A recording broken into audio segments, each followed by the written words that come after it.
reflected in the very state of Pakistan. Because the state of Pakistan institutes racism and apartheid down to the lowest core. Right at the top are the military who have to speak in a language that is not their mother tongue, which is the language of Urdu. Invariably, overwhelming number of the people in the military of Pakistan are Punjabis who are not allowed to even speak their own mother tongue in their own parliament. It is a state that determines the purity of cultures with a hierarchy going right from medieval Arabia, and at the bottom, the darkest skinned man who lives on the coast of Mehran in Balochistan. A state like that, in its most democratic form, has to be oppressive. The moment it ceases to be oppressive, it splinters. That is why this is the only country in the history of the universe, the last 50,000 years of the human walking on earth, the last 5,000 years of countries, where the majority said, where the majority of its citizens said, we want to leave and get away from the clutches of the minority. That's 1971 in the war of Bangladesh, the genocide that caused the deaths of anywhere between 1 million dark-skinned Muslims to 3 million dark-skinned Muslims at the hands of those who thought they were fair-skinned and therefore closer to authentic Islam than those who were considered simply non-Muslim because they were dark-skinned and had neighbors as Hindus. Those are the same institutions that today oppress and promote the abandonment of Kashmir of all its original Pandit Hindus, and celebrates it because the Hindus from Kashmir, who are its aboriginal residents, are considered impure and therefore worthy not of the respect and dignity that Pakistan seeks at the United Nations when it comes here begging for relief. The point I'm making is that it is not that 100 people are killed in Balochistan. It is not that 1,000 people have disappeared. The crux of the matter is that in 1948, when the whole world's attention was drawn to the Israeli conflict with the Arab countries that attacked it, another Muslim country invaded a state that it had recognized, and did it in a way that few people document.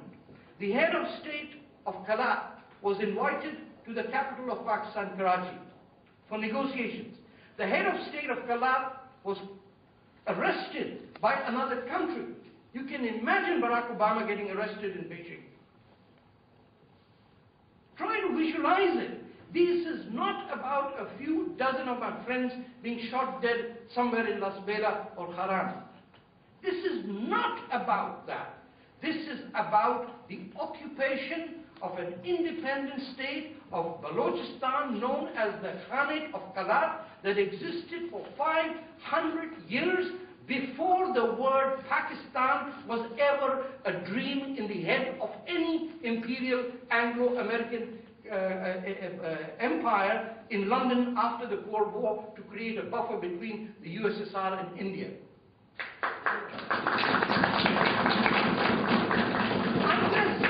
Unless and until my Baloch friends stop apologizing and using politically correct language about peace and ceasefires, there can be no ceasefire between people who are being killed and people who are killing. It's simply not possible. You can have a ceasefire between the Nazis and the Red Army, but you can't have a ceasefire between the Nazis and the people who were killed in Auschwitz. Can we?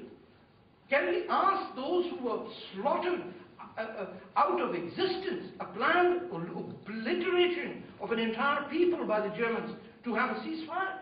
No. The outrage today is that not only has one country invaded another country, but after it kidnaps its head of state, after it sends its crack army units to the capital, after it barrages it with an artillery bombardment for many days, puts a gun to the head of the person and says, sign this document of ascension, and then have the audacity to say that this signing of the papers in Srinagar by the Maharaja of Kashmir was illegitimate, but this was legitimate. How disgraceful, immoral, unethical, how murderous can an institution like the state of Pakistan be? But it doesn't end there. It's not the institution of Pakistan that is at stake, that is guilty of it. Guilty of this neglect and guilty of the crimes, the people who had their hands bloodied in the blood of the Bengalis, the Pashtuns, the Sindhis, and the Baloch, above all, are the people of where I come from, that is the province of Punjab. Not only have they destroyed their own language, their own culture, their own custom, their own traditions of a benign, loving Islam that embraced Hinduism and Sikhism, it has abandoned and self-hated itself, and therefore it hates any other people who love their own culture. That is the crux of the matter.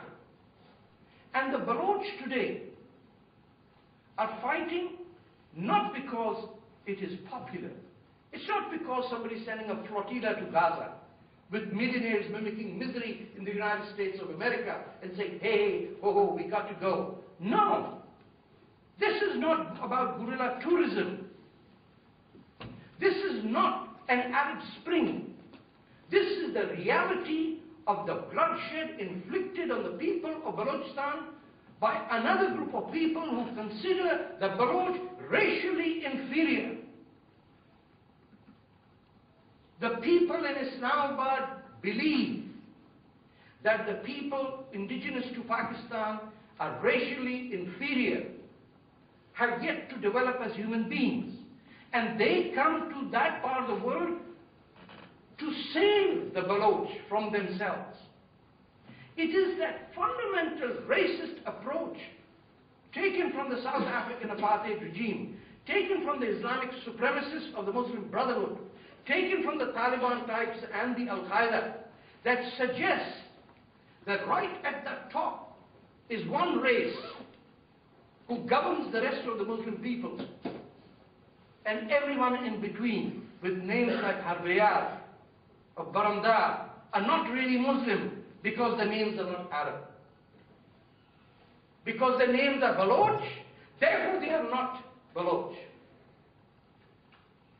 So, for those who have tried to understand this complicated issue of where this vast land, which could envelope Texas itself, that was recognized by the founder of Pakistan, Muhammad Ali Jinnah, in a report in the New York Times on April 14th that specifically headlined two Indian nation states emerge in India, with Pakistan recognizing Kalat as an independent state.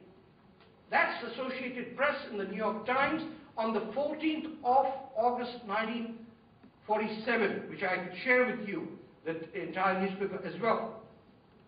What the world doesn't know is that on 3 days earlier, before Jawaharlal Nehru gave the speech about the tryst with history, or Jinnah gave the orders to arrest the leaders in the NWFP to bring down a government, the state of Kalat had already been an independent country with an upper chamber and a lower house.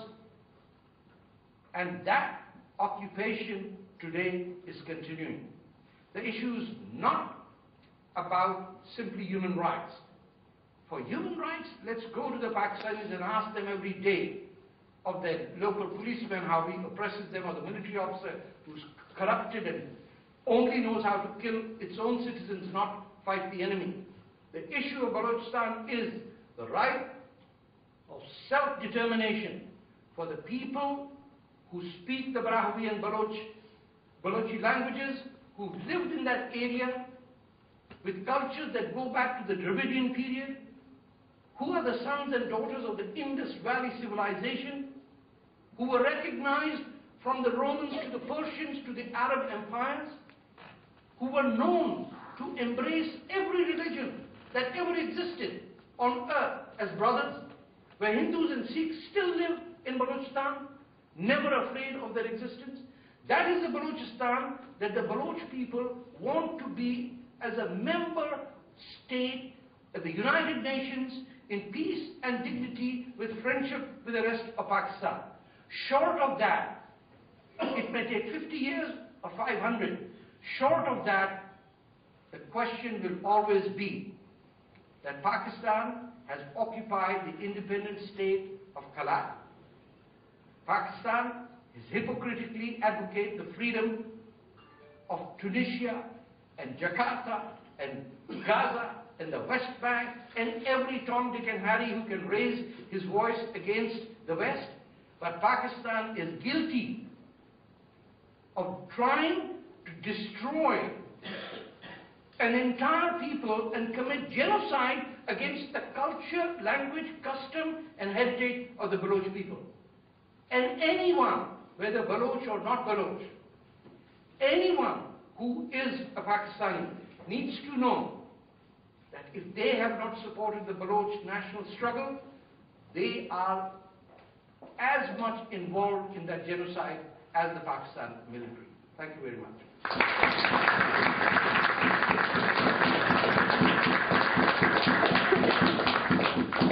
Thank you, Mr. Fatah. As expected, it was overwhelming and very close to my heart. But that's exactly how I perceive the Balochistan situation. I've been coming here for years, and I always promote the independence of Balochistan. And many people say you've got to be technically correct and just say right to self-determination.